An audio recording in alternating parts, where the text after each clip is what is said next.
بادشاہ پریشان ہے کہ یہ بچہ مرنے کو تیار نہیں ہے. بادشاہ پریشان ہے یہ بچہ کیوں نہیں مر رہا. اتنے میں وہ بچہ کہتا ہے کہ بادشاہ صاحب اگر آپ مجھے مارنا چاہتے ہو میں آپ کو ایک طریقہ بتاتا ہوں, اس طریقے پہ عمل کرو میں مر جاؤں گا. دیکھیں چھوٹا سا بچہ ہے لیکن اس کی موت نے لاکھوں لوگوں کو اللہ کی پہچان کرا دی. اس کی شہادت, اس کی موت نے لاکھوں لوگوں کو صحیح دین کا راستہ بتا دیا. کیسے؟ آپ کو سنتے جائیں. اس وقت کے لوگ بادشاہ کو اپنا اللہ سمجھتے تھے, جیسے فرعون اپنے آپ کو خدا سمجھتا تھا. انا ربکم الاعلی, میں سب سے بڑا رب ہوں. فرعون کہتا تھا. نمرود نے جنت بنائی, اللہ نے دیکھنا نصیب نہیں کی. بڑے بڑے سرکش لوگ آئے, خدا کا دعویٰ کیا, لیکن اللہ نے ان کو تہہ بالا کر دیا.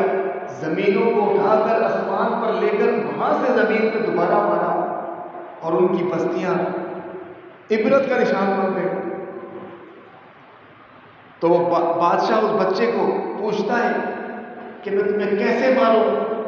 وہ بچہ کہتا ہے تم تمام لوگوں کو جمع کرو. وہ سب لوگوں کو جمع کرتا ہے, پورے عوام, چھوٹے بڑے, امیر غریب, مرد عورت, کالا گورا, سب دنیا جمع غفیر جمع ہے. وہ بچہ کہتا ہے تم مجھے مار سکتے ہو اور کامیاب بھی ہو جاؤ گے, مگر شرط یہ ہے جب تم مجھے مارنے لگو تیر یا تلوار سے تو تمام لوگوں کے سامنے ایک لفظ کہنا کہ میں اس بچے کو مارتا ہوں اس بچے کے رب کے نام کے ساتھ. میں اس بچے کو مارتا ہوں اس بچے کے رب کے نام کے ساتھ, تو آپ مجھے مارنے میں کامیاب ہو جاؤ گے. بادشاہ بڑا خوش ہوا, اس نے لوگوں کو جمع کیا, تمام لوگ جمع ہو گئے. اس نے کہا یہ میرا نافرمان ہے, آج میں دیکھو لوگوں تمہارے سامنے اس کو ماروں گا. اب بادشاہ نے لوگوں کے سامنے اس بچے کو مارا اور مارنے میں کامیاب ہو گیا. کیا لفظ کہے, میں اس بچے کو اس بچے کے رب کے نام کے ساتھ مارتا ہوں, تو بچہ مر جاتا ہے. جب بچہ مر جاتا ہے تو لوگ جو سن رہے تھے ان کو ایک بات کا یقین ہو گیا کہ جو بچے کا رب ہے حقیقت میں وہ سچا رب ہے. جب ہی یہ بچہ مرا ہے, ورنہ یہ بچہ پولیس والوں کے بھی نہیں مار پائے, بادشاہ کے لوگ اس بچے کو نہیں مار پائے. اس بچے کا رب سچا ہے, جب ہی بادشاہ اس بچے کے رب کے نام سے مار گیا. اب جب لوگوں کو اندازہ ہوا کہ بچے کا رب سچا ہے تو لوگ اس بادشاہ کا انکار کرنے لگ گئے کہ ہم نہیں مانیں گے کہ تو ہمارا رب ہے, بلکہ جو بچے کا رب ہے در حقیقت وہی سچا رب ہے, ہم اس اکیلے رب کو مانتے ہیں. لوگ باغی ہو گئے, لوگ انکار کرنے لگ گئے بادشاہ کا. اس بادشاہ کو آیا غصہ.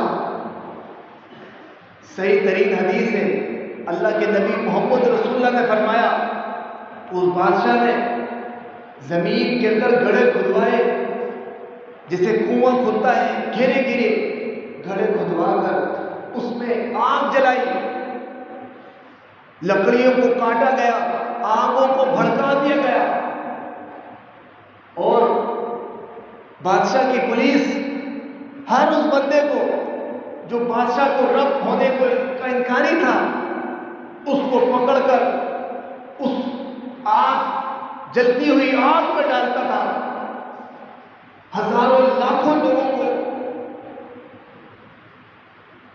بادشاہ کی پولیس نے جلتی ہوئی آگ میں زندہ جلا دیا. اتنے میں ایک بچہ ایسا تھا جو دودھ پیتا بچہ تھا, جو بول نہیں سکتا تھا، جو مہینے 2 مہینے کا بچہ تھا، وہ اپنی ماں کے گود میں تھا. اس کی ماں نے کو رب کی پہچان ہو گئی تھی، لیکن وہ پریشان تھی اس بات پر کہ میں ایک اللہ کا اقرار کروں تو پولیس مجھے آگ میں ڈال دے گی، مگر میرے بچے کا کیا ہوگا؟ اب میں انکار کرتی ہوں اللہ کا اور بادشاہ کا اقرار کرتی ہوں تو پولیس مجھے چھوڑ دے گی، اس بنا میرا بچہ بچ جائے گا. اس کے دل میں یہ سوچ آتی ہے. اللہ کے نبی فرماتے ہیں صلی اللہ علیہ وسلم، صحیح ترین حدیث ہے، فرمایا آپ علیہ السلام نے، بخاری کی حدیث ہے، اللہ رب العالمین نے اس گود میں، اس ماں کی گود میں جو چھوٹا سا بچہ تھا اس کو قوت گویائی دے دی. وہ چھوٹا سا بچہ بولنے پڑ گیا، اپنی ماں کو کہتا ہے کہ اے ماں، یہ جو آگ ہے، جہنم کی آگ، اس سے زیادہ خطرناک ہے، اس میں چراغ لگا دو، یہ تمہارے لیے بخشش کا سبب. آپ اندازہ لگائیں، اس ماں نے جب اپنے بچے کو بولتے ہوئے دیکھا تو اس نے اپنے بچے سمیت اس آگ میں چراغ لگا لیا. اور یہ واقعہ دیکھیں، اس واقعے کو ہزاروں سال گزر چکے، اللہ کے نبی کے ذریعے بھی اللہ تعالیٰ نے اپنی راہ میں قربانی دینے والوں کو کیسے آج تک باقی رکھا ہوا ہے. تو میرے بھائیوں دوستوں، اگر میں آپ کوئی بھی اللہ کے لیے کوئی کام کرتا ہے تو اللہ تعالیٰ نے اس کو باقی رکھنا ہے، اس کی حفاظت اللہ نے کرنی ہے. دیکھیں دجال کہے گا میں اللہ ہوں، اس کے پاس طاقت ہوگی کہ سمندر سے خزانوں کو نکال کے لوگوں میں بانٹے، اس میں طاقت ہوگی کہ وہ آسمان کو حکم دے بارش برسنے لگ جائے، اس میں طاقت ہوگی کہ وہ مرے ہوئے میرے ماں باپ کو زندہ کر کے دوبارہ لے آئے، اس میں طاقت ہوگی کہ اس کے پاس ایک جنت ہوگی، ایک جہنم ہوگی. وہ اپنے نافرمانوں کو جہنم میں ڈالے گا جو رب کی جنت ہوگی. در حقیقت جو اس دجال کے نافرمان ہوں گے وہ اس کو جہنم میں ڈالنا ہوگا، در حقیقت وہ رب کی جنت ہوگی. تو میرے بھائیوں دوستوں،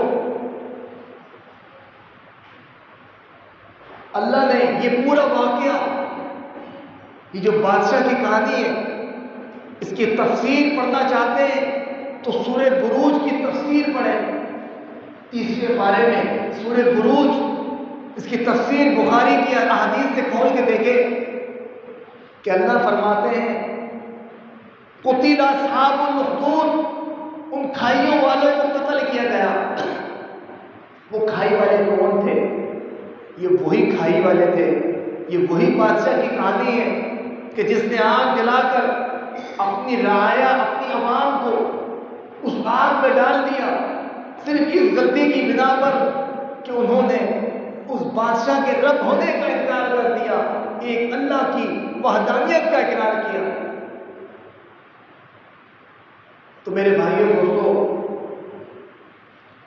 جس طرح یہ بچہ اس نے اپنی ماں کا ایمان بڑھایا، اسی طرح ایک اور بچہ بھی تھا جس نے چھوٹی عمر میں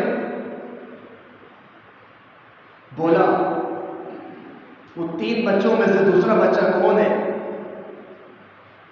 یوسف علیہ السلام،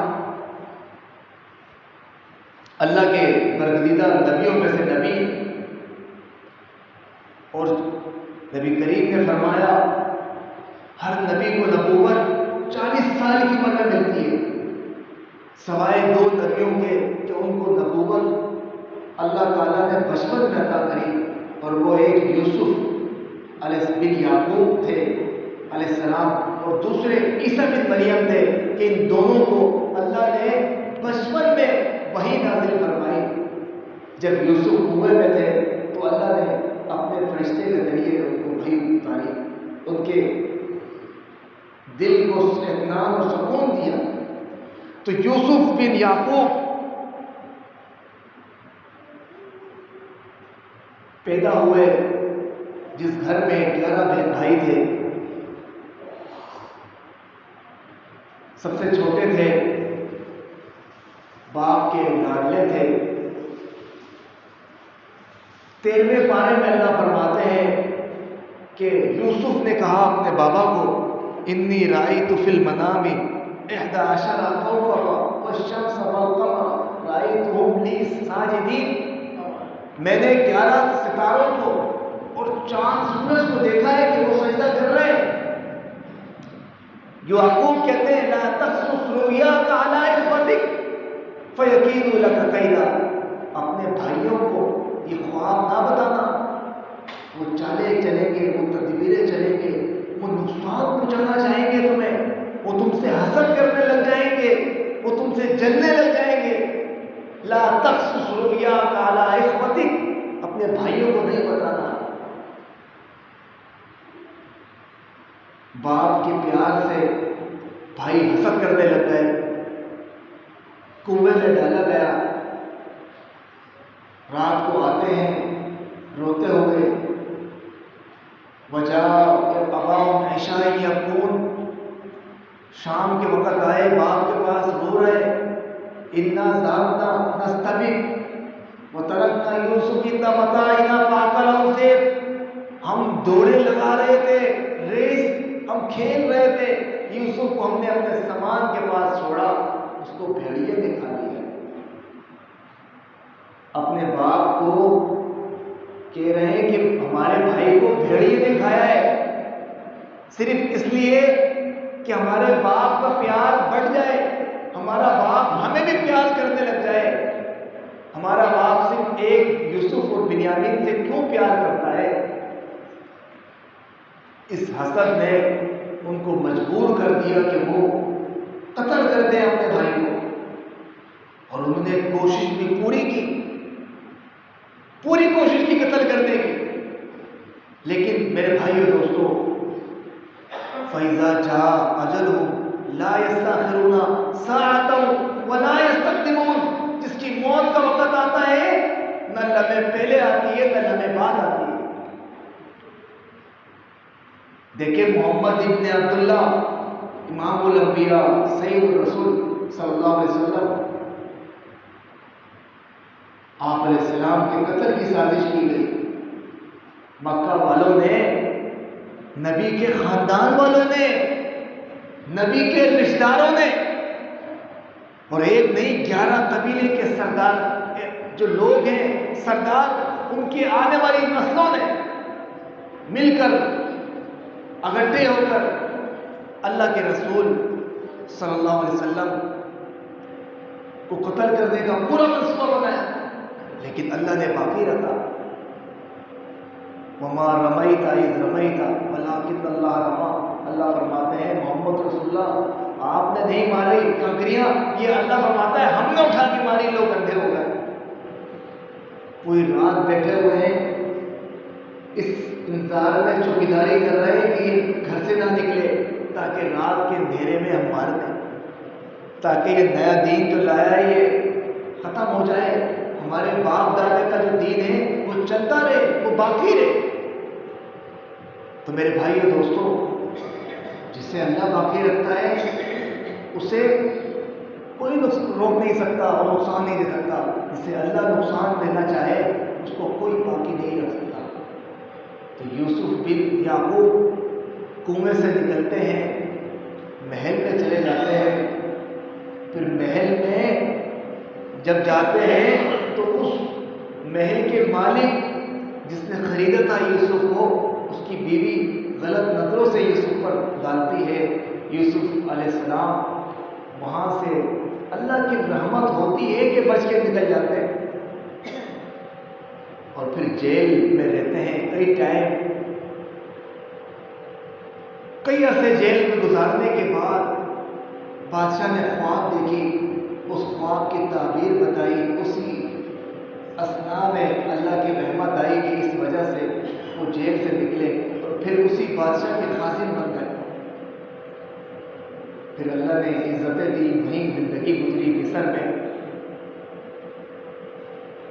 تو جب بادشاہ کی بیوی نے یوسف پر الزام لگایا، جو اللہ قرآن میں فرماتے ہیں وقدت قمیصہ من دبر، جب بادشاہ داخل ہوا تو اس وقت اس نے دیکھا کہ یوسف آگے بھاگ رہے، عورت ان کی بیوی پیچھے.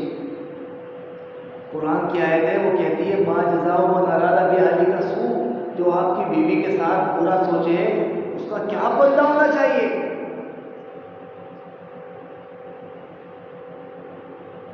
اب یوسف کے ساتھ کوئی نہیں تھا، صرف ایک اللہ تھا، وہاں کوئی جاننے والا نہیں تھا، کوئی رشتہ دار نہیں تھا، کیونکہ رشتہ دار جو بھائی تھے وہ تو کنویں میں ڈال کے چلے گئے. لیکن اللہ نے وہاں مدد کری. ایک چھوٹا سا بچہ جو دودھ پیتا تھا تو وہ بچہ کہتا ہے ان کان قمیصہ قد من قبل فصدقت وهو من الكاذبین، اگر قمیص آگے سے پھٹی ہے یوسف کی تو یہ عورت سچی ہے اور یہ یوسف جھوٹا ہے، اگر قمیص پیچھے سے پھٹی ہے تو یوسف سچا ہے. کہ اس نے یوسف کو پکڑنا چاہا، یوسف بھاگا تو پیچھے سے قمیص پھٹ گئی.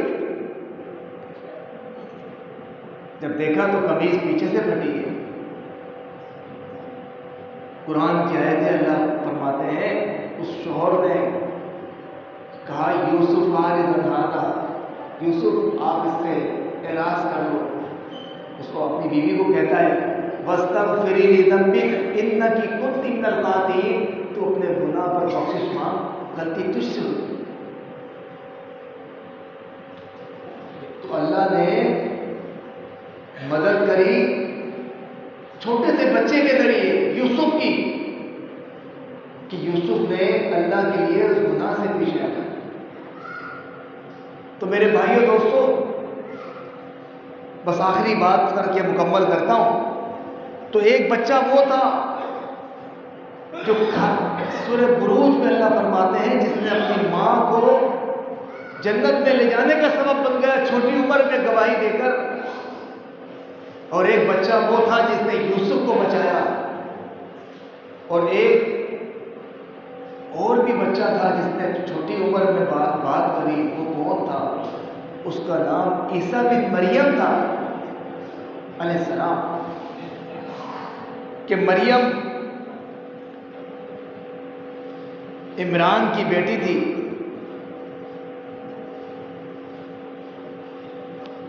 اس نے عمران کے بارے میں دوسرے تیسرے بارے میں اللہ فرماتے ہیں کہ اس نے اللہ سے مانگا کہ اللہ مجھے اولاد دے،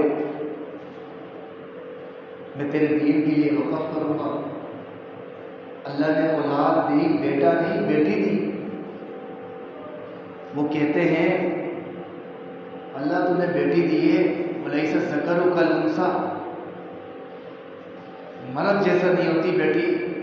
میں نے سوچا تھا بیٹا ہو میں تیرے دین کے لیے لگا دوں گا. اللہ تیری رضا پہ راضی ہو. صبر کیا، اللہ کی رضا پہ راضی ہو گئے.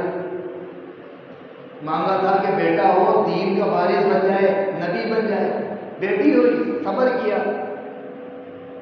دیکھیں یہ لفظ قرآن کی آیت ہے کہ مریم کے والد جب مریم ہوئی علیہ السلام تو کہنے لگے وَلَيْسَ الذَّكَرُ كَالْأُنثىٰ، اللہ تم نے بیٹی دی ہے، بیٹے جیسا نہیں ہوتی ہے کہ دنیا میں لڑ سکے، دین کے کام کے لیے جان دے سکے وغیرہ تعلیم. وہی مریم بے موسمی پھل کھا رہی ہے، اسی مریم سے اللہ نے بن باپ کی اولاد دے دی. لوگ پوچھ رہے ماں کہاں ابو کی براس ہو، تیرا باپ برا نہیں تھا، ماں کہاں تمو کی بغیہ، تیری ماں بھی باغی سرکش نہیں تھی. مریم تو کہاں سے لائی ہے یہ بچہ کس کا ہے؟ فاشارت الیہ، اس نے اس بچے کی طرف اشارہ کیا. قرآن کی آیت اللہ فرماتے ہیں لوگ کہنے لگے کیف نکلم من کان فی المہد صبیا، جو چھوٹا سا بنگوڑے میں بچہ ہے ہم کیسے اس سے بات کریں، یہ تو بچہ ہے یہ کیسے بولے گا. دیکھیں اللہ کی جو حکمتیں ہوتی ہیں وہ سب پر غالب آ جاتی ہیں، لوگوں کی کوششیں دھری کے دھری رہ جاتی ہے۔ واللہ غالب علی امری ولکن اکثر الناس لا یعلمون، اکثر لوگوں کو علم نہیں ہے، غالب ہمیشہ رب کا معاملہ ہوتا ہے۔ لوگ کہتے ہیں محمد تو سچا ہوتا تو تیرے پاس نہریں ہوتی، تیرے پاس مال ہوتا، تیرے پاس بے شمار گاڑیاں ہوتی، تیرا اونچا محل ایسی جگہ ہوتا جس کے چاروں طرف نہریں بہتی ہوتی، اگر تو واقعی سچا ہوتا۔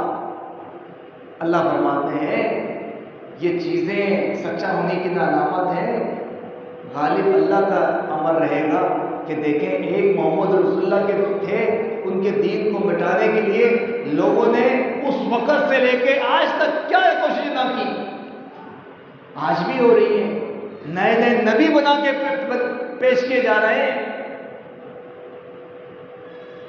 قرآن میں تبدیلیاں ہو رہی ہیں، لوگوں کے ایمانوں میں تبدیلی ہو رہی ہے، لیکن دیکھیں محمد رسول اللہ کا دین آج بھی غالب ہے، آج بھی اس محمد رسول اللہ کے ماننے والے ہزاروں لاکھوں میں نہیں، دنیا کی اکثریت گنتی اربوں میں موجود ہے، یہ اللہ ہے۔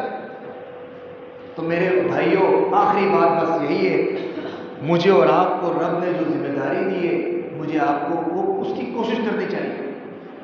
رزلٹ نہیں ملتا، پھل کامیاب نہیں ہوتے، لوگ دعوت نہیں سمجھتے، تو بھی آپ کو مجھے غم نہیں کرنا، ہم سے اللہ پھر بھی راضی ہوگا۔ آخری حدیث سناتا ہوں،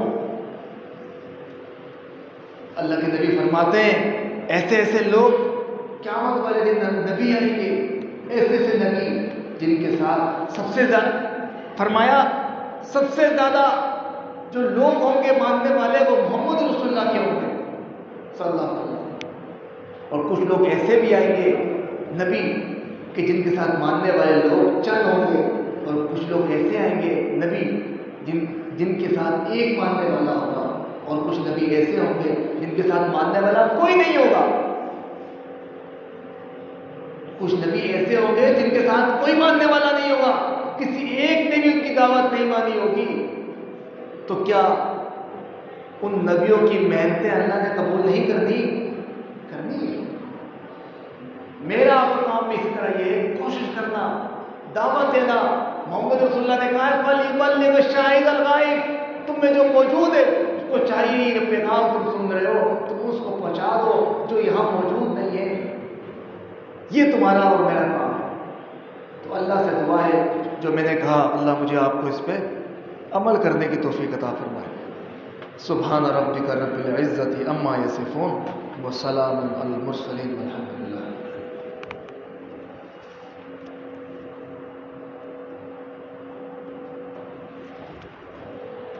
ان الحمد للہ نحمده ونستعینه ونستغفره ونؤمن به ونتوکل علیہ ونعوذ باللہ من شرور انفسنا ومن سیئات اعمالنا من يهده الله فلا مضل له ومن يضلل فلا هادي له واشهد ان لا اله الا الله وحده لا شريك له واشهد ان محمدا عبده ورسوله۔ ایک اعلان سماعت فرما لیں، ہمارے ادھر ہی قصبہ موڑ کے پاس مسجد ہے محمدی مسجد، وہاں پر بروز اتوار کو بعد نماز اثر تا عشاء ایک بہت بڑا پروگرام ہے درس بخاری کا، جس میں 25 معلمات عالمہ بن کے فارغ ہو رہی ہے، اس میں کھانے کا اہتمام بھی ہے، خواتین کے لیے بھی جگہ ہے درس سننے کی اور نماز پڑھنے کی، اور اس طرح مردوں کے لیے بہت بڑا اہتمام کیا گیا ہے۔